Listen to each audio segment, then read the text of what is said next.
तर हाय बघा, आज आमच्या इकडं 3 दिवसांनी दिवसभर पाणी आहे. त्याच्यामुळं आम्ही आता कपड्याची मशीन लावली. 3 दिवस काय आम्ही मशीन लावली नव्हती, वरच्यावर धुतली होती. तर बघा इकडं आम्ही कपड्याची मशीन लावली कपडे धुवायला. हे बघा कपड्याची मशीन लावली. आता भांड्याचा ढिगारा पडलाय. भांडे काय रोज घासत होतो पण तरी पण ढिगारा पडलाय अजून.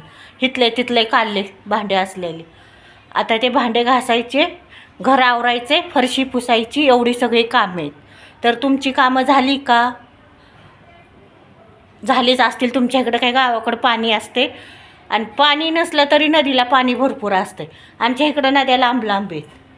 त्याच्यामुळं आता काय कुणी नदीला जात नाही आणि नदीवर सगळ्या जाळ्या लावलेल्या आहेत. त्याच्यामुळं सगळं काम घरी नळाला पाणी आल्यावरच. तर चला मग, बाय.